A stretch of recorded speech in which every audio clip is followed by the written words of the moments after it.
Halo Bapak Ibu dan saudara yang terkasih di dalam Tuhan Yesus Kristus. Bagaimana kabar pada hari ini? Semua sehat? Semua bahagia? Pastinya dong. Dan apa saja juga jangan lupa untuk selalu bersyukur. Ya, kita bersama-sama menghayati bahan keluarga atau tema bulan keluarga pada saat ini. Kita bersatu dalam doa. Kita berdoa.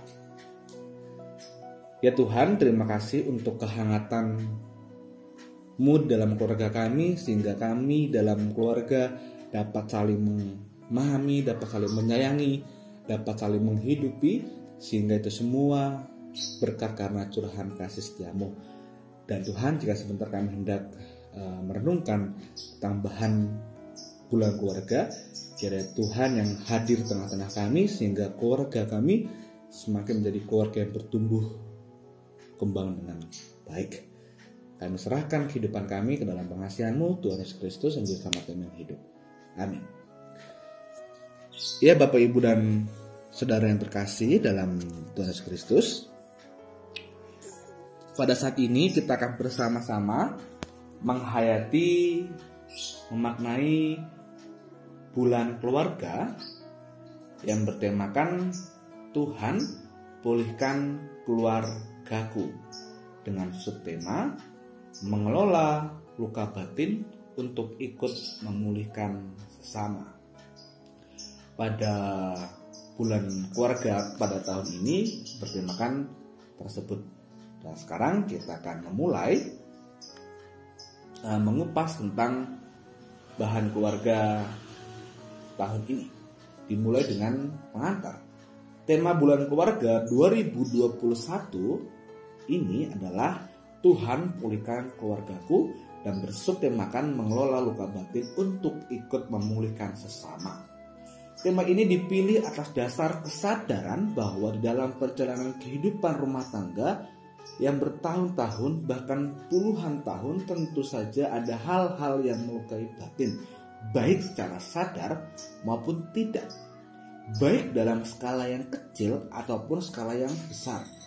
Ini adalah hal yang bisa dikatakan alamiah, yang bisa terjadi dalam setiap keluarga siapapun dan kapanpun. Tidak ada sebuah keluarga yang sempurna. Pasti dalam keluarga seringkali ada sebuah masalah-masalah kecil yang menghampiri keluarga. Dan pada bulan keluarga kali ini, luka batin menjadi fokus perhatian yang utama, karena seringkali luka batin itu membekas dalam diri seseorang. Akibatnya secara sadar ataupun tidak, luka batin berpengaruh dalam cara bersikap, cara kita berelasi, dan bahkan dalam cara kita mengoptimalkan talenta yang telah Tuhan berikan kepada kita. Nah, kemudian apa itu luka batin? Luka batin adalah istilah yang menunjuk pada keadaan jiwa seseorang yang sedang tidak sehat karena adanya suatu peristiwa yang tidak menyenangkan atau penderitaan yang pernah dialami pada masa lalu, sehingga membawa sebuah luka di masa yang mendatang, jadi sebuah seperti trauma. Nah, luka batin bisa dialami oleh siapapun, termasuk kita yang adalah orang Kristen. Reaksi seseorang terhadap luka batin pun bermacam-macam. Ada orang yang dengan mudah memberi maaf kemudian menyembuhkan luka batinnya, namun ada pula orang yang sulit untuk memberikan maaf dan menyimpan luka batinnya dan memendam, yang kemudian dapat melahirkan luka batin yang begitu mendalam. Dan kemudian apa sih, atau tanda apa sih yang dapat menimbulkan penyebab luka batin? Yang pertama, tidak peduli terhadap orang lain, hanya peduli terhadap dirinya sendiri. Sangat self-centered, ingin menjadi pusat perhatian. Itu yang pertama. Kemudian yang kedua, terlalu sensitif perasaannya, mudah tersinggung, cepat marah, sering muncul perasaan benci dan dendam, sering juga merasa diserang oleh tanggapan orang lain. Itu yang kedua. Kemudian yang ketiga, kurang dapat bergaul atau kaku atau tidak luwes dalam pergaulan sehingga tidak memiliki teman. Sekali memiliki teman atau pasangan, maka akan menjadi orang yang posesif atau mengatur-ngatur terus karena takut kehilangan, sehingga sangat protektif dan cemburuan terhadap orang tersebut. Itu yang poin ketiga. Kemudian yang keempat, suka menjauhkan diri dari pergaulan, menutup diri, menghindari bertemu orang baru. Jadi ya sudah, dengan circle yang itu saya terus. Kemudian yang kelima, tidak tahu dan tidak punya rasa berterima kasih.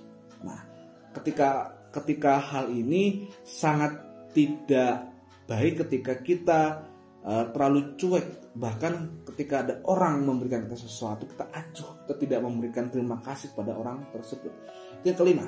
Kemudian yang keenam, senang dengan perkara-perkara yang sia-sia, yang kosong dan tidak baik. Kemudian yang ketujuh, sangat sulit mengampuni orang lain padahal kesalahan orang tersebut tidak terlalu berat. Kemudian yang kedelapan, keras kepala atau bersikap masa bodoh, suka memberontak, suka bertahan pada pendapat pribadi sekalipun pendapatnya salah. Kemudian yang kesembilan, jiwanya sangat labil atau rapuh, tidak memiliki ketahanan jiwa. Kemudian rentan terhadap goncangan dan mudah cepat putus asa. Kemudian yang 10, suka atau gampang menghakimi atau melabeli orang lain. Mulutnya atau kata-katanya sangatlah pedas, suka mencari kesalahan orang lain, menjadi bombardir untuk menyudutkan orang lain. Kemudian yang selanjutnya yang ke-11, mudah frustasi, stres, mudah tertekan, mudah berpikir untuk mengakhiri dirinya atau bunuh diri. Kemudian yang ke-12, tidak pernah merasa puas dalam hal apapun. 13, punya rasa rendah diri atau minder yang begitu parah. Jadi kalau ada orang yang hebat, kita melihat orang tersebut, kita minder, takut untuk mendekati. Yang ke-13. Kemudian yang ke-14, sombong atau angkuh. Kemudian ke-15, orang yang terluka seringkali berbohong atau berdusta untuk menutupi satu hal atau banyak hal. Kemudian yang ke-16, tertutup dan munafik. Yang ke-17, sulit merasa dikasihi baik oleh sesama maupun oleh Tuhan. Kemudian yang ke-18, membenci dirinya sendiri. Ke-19, sering melakukan pemukulan atau suka berkelahi dengan orang. Ke-20, marah kepada Tuhan karena menyalahkan Tuhan atas peristiwa-peristiwa menyakitkan yang pernah ia alami. Jadi ketika ada sebuah permasalahan, langsung menyalahkan Tuhan, tidak melihat sebenarnya apa sih menjadi penyebab dalam masalah tersebut. Kemudian yang ke-21, melakukan berbagai bentuk pelarian diri dari masalah. Misalnya ya lebih cenderung kepada makan yang berlebih, atau mungkin ada tipikal orang ketika ada sebuah masalah, dia pelariannya ke minuman-minuman keras, mabok. Kita kalau sudah mabok, mendem, baru plong, dan lain sebagainya. Kemudian yang ke-22, melukai dirinya sendiri. Mungkin Bapak Ibu Saudara pernah melihat di internet, di YouTube ataupun di lainnya, ketika orang sedang dalam keadaan seperti itu suka melukai diri sendiri, seperti menyilet tangannya atau memukul-mukul badannya, sehingga itu menjadi kepuasan, namun memendam luka batin. Dan sekarang ini berikut adalah hal-hal yang menyebabkan luka batin dalam diri seseorang. Kalau tadi yang pertama itu tanda dan penyebab luka batin, kalau yang sekarang ini hal-hal yang menyebabkan luka batin dalam diri seseorang. Yang pertama adalah ditolak. Biasanya orang tua dan atau orang sekelilingnya menolak kehadiran orang tersebut yang sedang dalam keadaan luka batin, dan hal tersebut dapat menimbulkan rasa sakit yang begitu dalam. Pertama, penolakan. Kedua, kurang kasih sayang, kurangnya perhatian, kurangnya komunikasi, kurangnya adanya rangkulan dari banyak orang juga dapat menyebabkan hal yang tersebut. Kemudian yang ketiga, karena dilukai ataupun disakiti. Yang keempat, terlalu dimanja, berlebihan. Kemudian yang kelima, diremehkan. Kemudian yang keenam, ada traumatis yang pernah membekas di dalam dirinya. Dan 6 poin tersebut yang menjadi hal-hal yang menyebabkan luka batin dalam diri seseorang. Kemudian kita masuk dalam luka batin sangat bisa disembuhkan. Dalam perkembangan ilmu pengetahuan, terutama psikologi dan juga neuroscience, sangat membantu kita untuk melakukan sebuah upaya-upaya dalam menyembuhkan luka batin. Ilmu psikologi dan neuroscience banyak memberikan andil besar dalam upaya untuk memikirkan apa yang bisa dilakukan dalam rangka penyembuhan luka batin tersebut. Ada pula gereja-gereja yang kemudian mengadopsi kedua ilmu tersebut dalam memberikan pelayanan kepada anggota jemaatnya terkait dengan luka-luka batin. Luka-luka batin dapat disembuhkan dengan berbagai metode yang selama ini sudah dikembangkan oleh para pakar psikologi dan neuroscience. Orang yang terkena luka batin bisa sembuh dari luka batin ketika orang tersebut menyadari dan menerima bahwa ia mempunyai luka batin. Berarti harus ada sebuah sikap berdamai dengan sendiri, berdamai dengan diri sendiri. Namun kadangkala untuk bisa menyadari atau menerima kondisi tersebut dibutuhkan bantuan atau pendamping untuk orang yang sedang terluka batinnya menyadari hal tersebut. Dalam hal ini adalah anggota keluarga, gereja, teman-teman, dan persekutuan yang dapat membantu dalam hal tersebut. Dan kemudian siapakah yang menyembuhkan? Yang pertama dan yang terutama, sang penyembuh sejati itu adalah Tuhan Yesus Kristus. Tuhanlah yang mempunyai kuasa untuk menyembuhkan luka batin manusia. Tuhan bekerja baik melalui diri orang lain yang terluka ataupun langsung kepada orang tersebut. Ada self healing ataupun melalui orang yang Tuhan pilih untuk mendampingi orang yang sedang terluka batin. Dalam surat 1 Petrus 2 ayat 24-25 menyatakan, Ia sendiri telah memikul dosa kita di dalam tubuhnya di kayu salib, supaya kita yang telah mati terhadap dosa hidup untuk kebenaran. Oleh bidu-bidunya kamu telah sembuh. Sebab dahulu kamu sehat seperti domba, tapi sekarang kamu telah kembali kepada gembala dan pemelihara jiwamu. Nah, Bapak Ibu yang terkasih dalam Yesus Kristus, luka batin telah menjadikan manusia seperti domba yang tersesat. Tetapi karena kasih dan pengorbanan Tuhan Yesus, maka luka-luka batin itu dapat sembuh. Dosa pada hakikatnya bukan semata-mata tindakan salah, tetapi juga adalah keterpisahan manusia dengan relasi terhadap Tuhan. Dosa telah membuat keterasingan manusia dengan Allah dan dengan diri sendiri.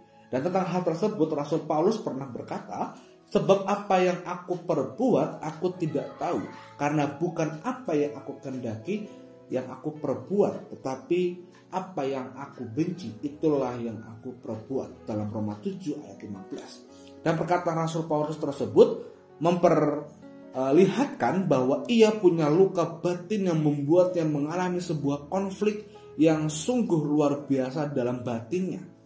Luka batin tersebut mungkin ia peroleh ketika ia masih kecil ataupun remaja, yang menjadikannya sangat benci terhadap orang Kristen sebelum ia bertobat dan percaya kepada Tuhan Yesus. Ia memburu, ia menganiaya, dan tak jarang juga ia membunuh orang-orang Kristen. Luka batin Rasul Paulus nampaknya juga ia peroleh ketika sudah menjadi Kristen. Kecurigaan dan ketidakpercayaan orang Kristen atas pertobatannya, sadar atau tidak, sedikit atau banyak menjadi luka batin baru bagi dirinya. Namun Rasul Paulus bersyukur bahwa Tuhan melalui Tuhan Yesus Kristus telah menolongnya dari luka batin. Tentang keadaan penyembuhan, Markus 10 ayat 46-52 bertutur kepada kita tentang Yesus yang menyembuhkan penyakit Bartimeus. Penyembuhan tersebut bukan hanya menyembuhkan fisik, tapi juga penyembuhan secara psikis ataupun jiwa ataupun batin dan sosial. Dan kemudian, bagaimana luka batin bisa sembuh? Ketika disakiti, ada orang yang memilih untuk memendam sakit hati. Ada pula orang yang berusaha melupakannya. Keduanya tentu tidak menyembuhkan luka batin karena keduanya tidak melupakan upaya untuk membereskan masalah.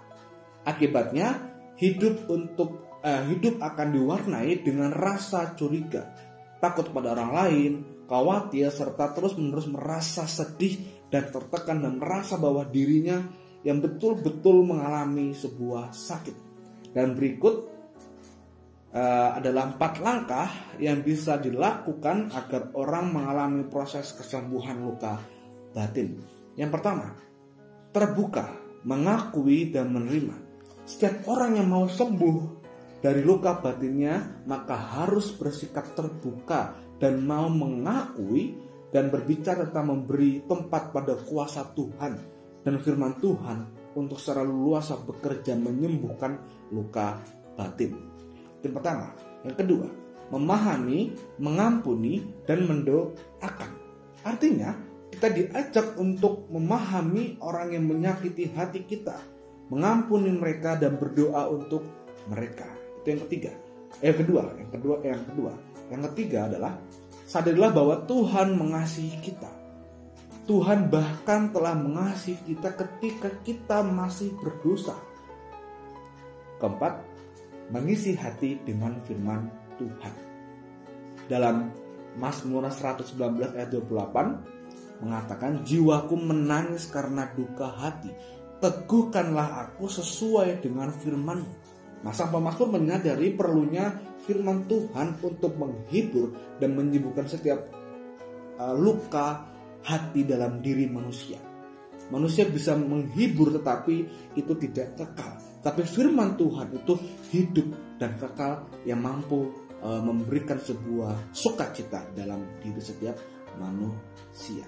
Dan kemudian termasuk dalam jangan berkecil hati untuk mengakui, belajar dari luka batin tokoh Alkitab.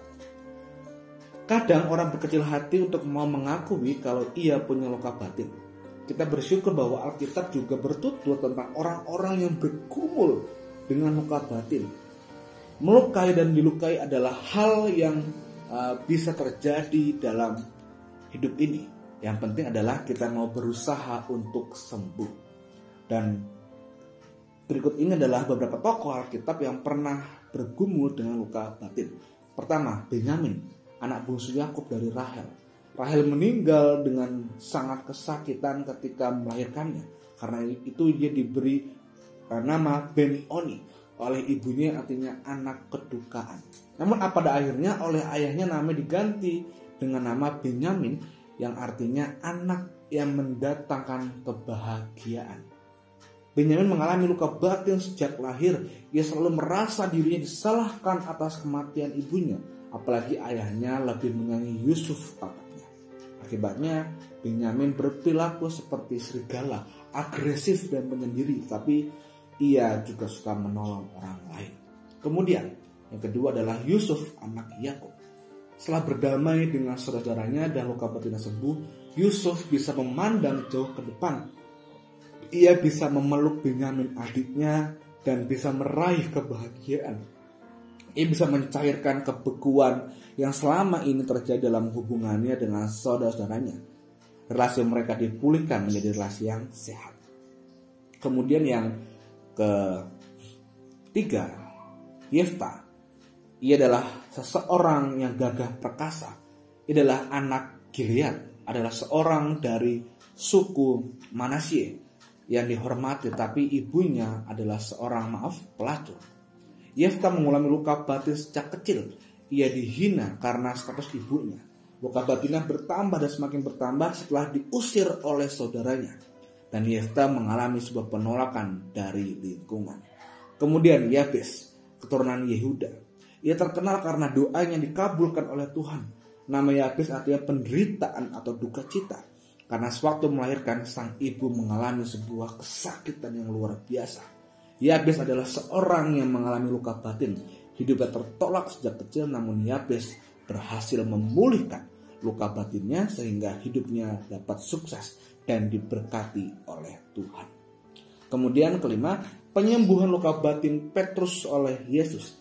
Injil Yohanes 21 ayat 9 sampai dengan 23 mengatakan dan menyaksikan tentang peristiwa penyembuhan luka batin Petrus yang pernah menyangkali Tuhannya.